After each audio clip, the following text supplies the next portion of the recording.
we needed a redemption film. We thought about Little Shop of Horrors is actually pretty decent film. We also talked about The Alamo, the John Wayne directorial debut. We were dead set on it. We were like, oh, that's perfect. Let's do it. And then we looked up the length. Yeah, it was like 2 hours and 40 minutes, and we were like, no, for a directorial feature.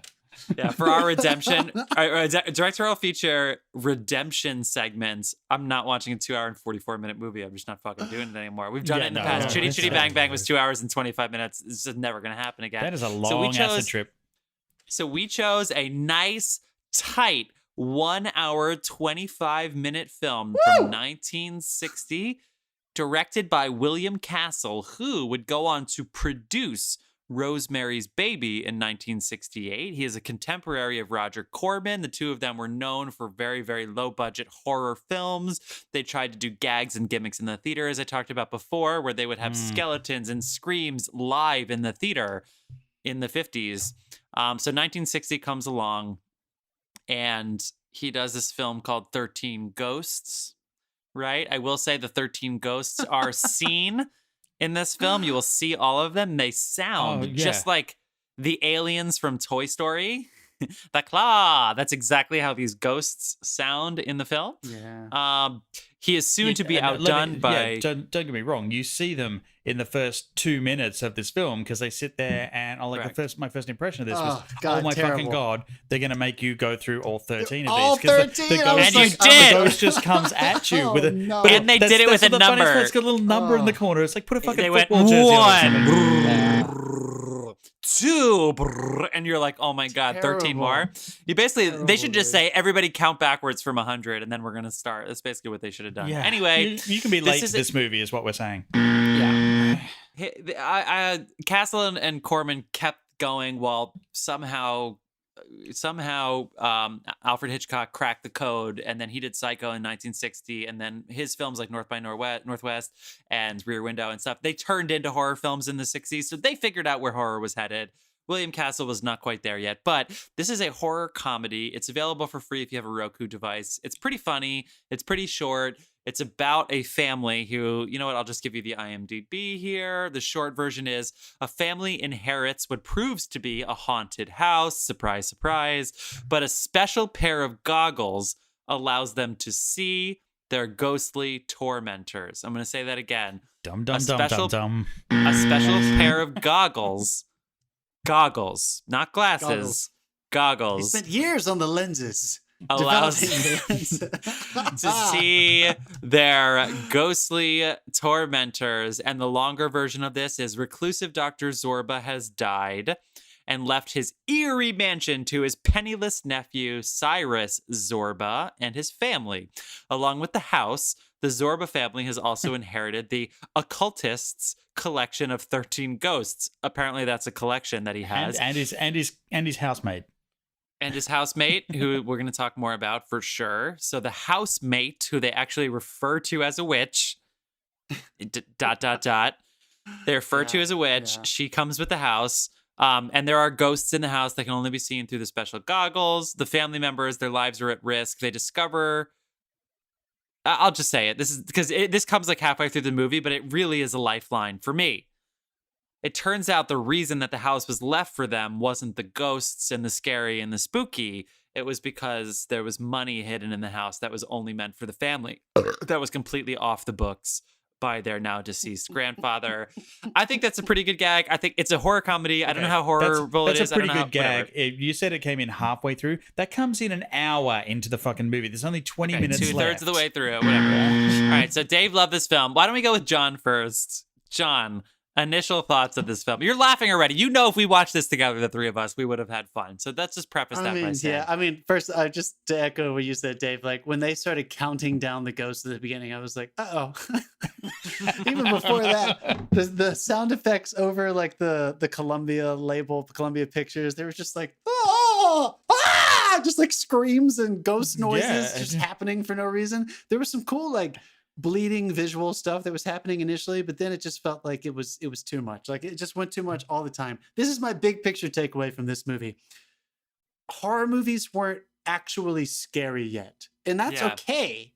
That's okay. All those old Hammer, London Hammer movies, the old monster movies, the Universal adapted, The Mummy, Dracula. Like those are fun. There's fun horror classic movies, but they didn't get scary yet. And I would even say, Hitchcock is suspenseful and thrilling. Even he doesn't like scare me. We're about a decade away from movies actually getting scary. I wasn't expected to be scared. So this is not why I'm critiquing this, but I was not. I had to look this up just to remind myself. This is before ratings, right? The rating system didn't exist yet. The Motion Picture Association of America had not started doing that yet. So the whole time I was watching this, I was like, is this a family movie? Like, do they want, I thought this was like a, why is that even on your mind? They were casting like a wide net, like everything felt very wholesome. Yeah, it's like Leave It to Beaver with moaning. I was just thinking Leave It to Beaver. Yes. That's just what I was thinking with the boy. That guy who plays I looked up that bit of trivia, which I'm sure you guys saw that as well. Charles Herbert, who plays the father Leave It to Beaver character, this is the last movie he ever made. Oh, that's funny. First piece of trivia on IMDb, I was like, what is going on with this guy?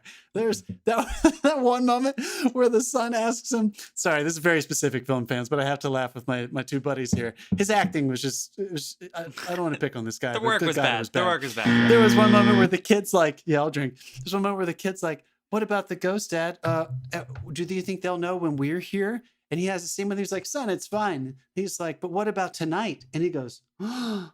And he like turns and like looks back at the child with like everything was so fake. It just felt like it was trying to shove that father knows best tone down your throat while also trying to genuinely scare you. And I just kept confusing me. I was like, I don't understand why they keep going back and forth between these two things.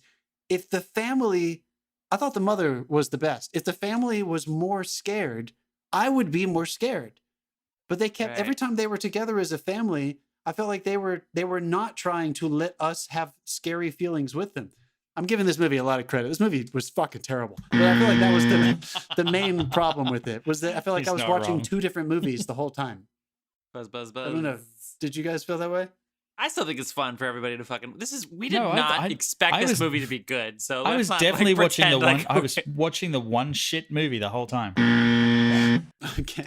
Yeah. I still think nobody's seen this movie watching. It's a funny enough gag with the goggles, which by the way, they did not use the goggles correctly in this film. They definitely could have done better with that. He puts the goggles on and the ghosts just catch on fire. Like, what the fuck is that? This is a ghost horror. There's just there's three ghosts that just like communicate to each other every night. It's really strange, but they hang out. It was a good enough gig. It was a good enough gimmick that they tried to do a quote unquote remake, meaning they just took the gag of the goggles and they tried to make it again in 2001. So it was at least catchy enough to have some legs. Yeah, I thought I'd give that a look and see if it was any better. And it's not that much better. No, it's not much better. But I remember it at least. I just remember. I don't know. I remember thinking with Matthew Lillard. By the way, that's the best work Mr. Herbert did in the whole movie was when he first put the goggles on and was scared of the fire ghost and he's screaming like a maniac. I was like, why are we at 100 and 0 this whole time? This guy is either screaming at a ghost he can't see or he is just completely vacant. Anyway, I feel like I'm giving Herbert a hard time. Dave, what were you saying? My first note here, I made it about halfway through the movie. It's all. I'm glad you took notes during this. And it's 13 ghosts. Very professional of you. It's like, what is this movie trying to do? Exactly. Like, let's just focus for a second on the Illusiono gimmick, which is the current gimmick he used to try and sell this film. Probably because he knew it was a giant flaming piece of shit. Yeah, it's Mr. Castle. The whole movie's shot in black and white, but the ghosts were composited over and were tinted red. So where you were given this pair of glasses when you walked into the theater, and they had a red film and a blue film. There was all red or all blue. You could switch it between the two. So the idea was, if you were brave enough, you'd switch it to red, and you'd be able to see the ghosts in the movie. If you switch it to blue, the ghosts disappear. That's cool. Oh, that is cool. Yeah, that was the gimmick they used to try and sell this film. If you're brave enough, you'll switch it to red and see the ghosts. Yeah, no, fucking hell. But hold on. I am curious though. Unpack that for a second. Are you against the idea of that gimmick, or do you think it just didn't work because the ghosts weren't scary? Because how badass would that have been if he would have scared the fucking shit out of people in 1960? I have no problem at all with a gimmick like that being thrown into a movie, as long as the movie is good. You don't just rely on the gimmick. Yeah. The I mean, good those thing about ghosts, this movie, the ghosts, you guys, they were not scary at all. Like, I'm not even talking about the execution of them. Like, even just the writing of them. Every single one of the ghosts, because they tell you multiple times what, like, the names of the ghosts and a little bit of, like, where they're from. That's basically the essence of their origin. They give them a curtain call too. They came from. Yeah, they have a curtain call. They get an intro and a curtain call. Yeah, I was waiting for like the kick line. If they had just added 1 or 2 sentences to the origin to tell you what's so fucked up about how they died. Right. So I don't know. I just feel like there was nothing. There was only one. There's only one. The guy whose head got bit off by the lion is the only one. Let me stop it there at that too, because that lion tamer ghost. Like why was that a 10-minute scene between? Yeah, the lion becomes a pet. Like he sees the lion ghost, and then he sees the lion tamer ghost, and the lion tamer ghost is dancing around like a fool, and then he basically gets his empty neck and sticks it in the lion's mouth and like hits the lion's head with it, and the lion swats him, and the guy goes flying backwards, and I'm like, hang on a minute, in this plate shot, is this guy just in a headless costume, fucking pissing off a lion? Yeah, that's exactly what I was thinking. And then the cut out of that, the editing was terrible. The cut out of that particular sequence, they decided, they were like, just let it roll until the lion actually bit the top of the fake neck, and they were like, cut. Yeah, exactly. Cut before OSHA sees it. Yeah. Boom. And it's funny because it was like a man who's brave enough to put his head in a lion's mouth, and then as soon as the lion does that, they're like, get him out of there, get him out, get the fire. I mean, that guy definitely got injured. That lion took a bite out of him. Also, come on, his arms were halfway down his body because they clearly just put like another top on top of him. So like his head was covered by this huge thing that looked like shoulders. Because he's like, what do you want me to do? Okay, well, we're going to make the top of my body at least the width of this lion's jaw. Yeah, exactly. Because he's not taking a chop out of a head. Come on, didn't you like the sound design though? The sound design, it was just wind. There was wind. That was like a tsunami came in the house at any time. But there were just random screams and laughs. It was like you're on the Haunted Mansion ride in Disney World. I've heard more convincing noises coming out of my neighbors in my Manhattan apartment. Right, but it was just random. They would just be like, but they're just like at dinner. Like it's just, I don't know. Also, is the house haunted? Dude. They're like, I don't know. Is the house haunted? They get a Ouija board and literally it's called a planchette. On the Ouija board, it's like the board that you put your hands on to see like where the spelling goes. If you can picture a Ouija board, it just floats through the air. So, yep, it looks like the house is haunted. Yeah. They were like, we're going to float as many things as possible. That's what I'm saying, that a horror comedy. We can afford that effect. From my perspective, the production value of this and the production value of Magnificent Seven are opposite ends of the scale. Absolutely. Absolutely. And let's point out that, like, again, William Castle is not Alfred Hitchcock. And I'm not talking about skill. I'm just talking about the amount of money and, resources at his availability. This is definitely a B horror movie. But I like some of Corman's B horror movies. Yeah, I feel like they have a little bit more charm to them. I feel like this one was overreaching. So like, there are elements like things like that. Like how many things can we float? It's like, okay, but like know your role. Like that kitchen scene. After they floated the planchette, I was like, sure, this is 1960, like didn't have a lot of stuff. And then they write in this kitchen scene where one of the ghosts was like an Italian cook that killed his whole fucking family. So they decided to float everything they could off the counters and the milk. And I don't know, it's just like, all right, there's just, I don't know. There was a wiser way, I think, to use the limited resources. It could have been an hour 10 and scarier. I think the thing that surprised me most about this film was everyone involved in it got more work. Except for Charles Herbert. Except for Charles Herbert. Can we talk about but here the best part about the film though is that the ghosts are not antagonists of the film. Sometimes ghost movies, they just throw you in a house and then it's a scary ghost and you're waiting to see if the family's going to die or leave. At least in this, they have a lawyer who's in charge of the estate who's trying to steal the money that's buried in the house. So at least the ghosts aren't the antagonists. I think the daughter, he's also trying to steal the daughter. Also, possibly? The daughter. So there's like a little boy who's like 9 years old, and then a daughter who is hot, who is very clearly 20 years old and hot. Like she is on dates. Like clearly, the producer was like, "I'm casting my girlfriend." Her name is Medea. The names of these characters is incredible. And I'm not Medea, shaming Hilda, Cyrus, Van Allen. I'm not shaming the actress because the actress was awesome, but she clearly won a talent scouting, like, in the studios used to do that. And then they were like, they need to put her in a picture. So they have like their hot new star that they just throw in movies. And there's no way that she's the sister to this guy. She could I honestly thought, I was like, wait, maybe she is the mother. And I just misread the first scene. Like, I really thought she was the kid's mother, not his sister. Like, she was way too it was old. weird. It was a very weird, age. Let me correct myself really quickly. I've been wrong this entire time. Charles Herbert is the child. The child He never didn't works bother again. me at all. Donald Woods is the father. It's okay. Cyrus Zorba. He was the one that All right. bothered me a lot. I can't Well, believe if you go to Jeff, to give him credit, I will say I did think that was cool that it ended up that the lawyer searching for money was actually the antagonist, and that I don't know if I needed him to actually be the one who was trying to scare them, but they did have me a little bit on the hook of like, why is this guy so fucking matter of fact about believing in these ghosts and all that shit? I was like, is that just because this movie sucks? So they did get me a little bit. It was like, oh, he was manipulating them the whole time. Well, sort of.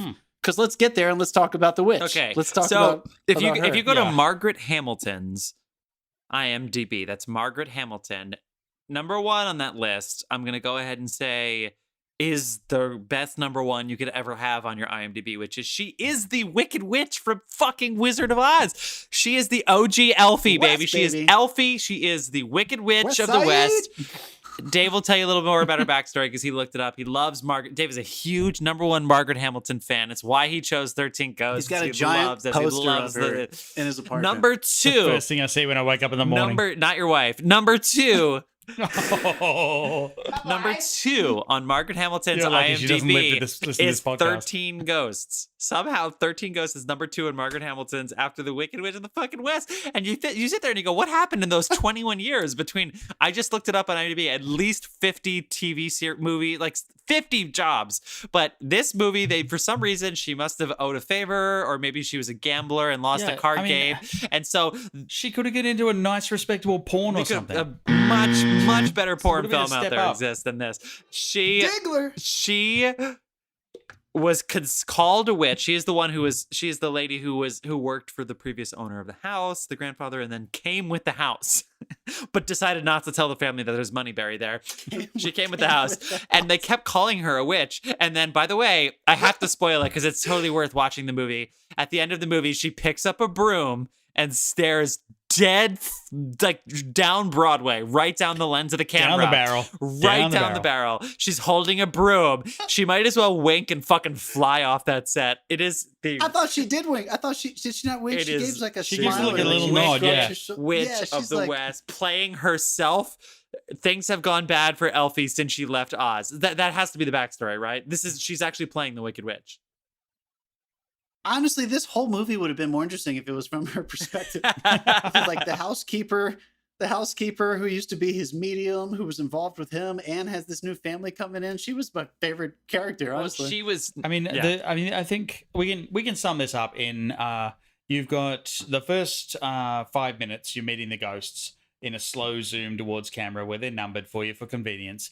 And then for the next 55 minutes, you're getting random scenes of ghosts with a loose plot through. And then from the liberal use of the word plot. from the 1 hour mark, they introduce the plot of the money being in the house.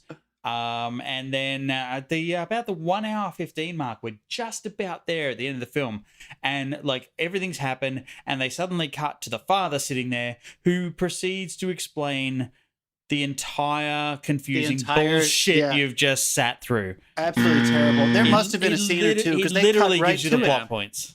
They cut right to it, right at that little climax. They cut right to it. It was so weird. I also will say, Margaret Hamilton's character explains to the husband and wife that all the back history. She explains about the money. Like, oh, I didn't trust him until he started pulling out all of his stocks and bonds and turning it into cash. And then he pulled out all of his money out of the banks and hid it here in the house. He knew all of that. There's a scene where the lawyer goes to the husband's office and the husband acts like he doesn't know, but he's not pretending. The character was written incorrectly, as though he didn't know there was money in the house. Did you guys catch that? It was like, what? Yeah, no, dude, you're totally, Yeah. you know exactly what he's talking about. You know what the secret the boy is keeping. I don't know. I thought that was a big obvious mistake. Yeah, that was like, there was a lot of obvious mistakes here, like making this movie in the first place. Come on. Just have some I don't fun. know. It could have been This cute. movie Yeah, I cost think it could have been nothing. cute. It's not like they paid their actors. Like, it cost nothing. They didn't pay their actors. I mean, this is the kind of movie you don't get a royalty check from. You get a fucking apology note. Yeah, exactly. I mean, the whole time I was watching this, though, I just think It's like, funny. Get the fuck out of here. I don't care. Jeff, come on, be real with me. You guys, filmmakers here, right? Wouldn't there have been a little bit of you that would have had a good time? Like if we would have moved to Hollywood in the 50s 100%. and we were like, these guys are just theater troops that are like, let's try to make a 100%. movie. Like let's get a little money together and let's get this set and let's just tell this story. Somebody will go watch it, right? Nobody. 100%. I don't It was know. fun. I All right, totally Dave. would've- Anything I else, think I Dave? would've had Anything fun. else? I feel like we covered No, it. I think we've exhausted Go ahead. this pilot. If you have a version. if you have a long did that if you have take? a Roku device, I think it's fun. Turn it into a drinking game, and every time you see a ghost or they say the word ghost, drink, Or and hear a let's see moan. if you can make it through an hour and 25 minutes. That's what I would say to that. It's on Crackle as well. It's on If anybody has Crackle, yeah. Crackle.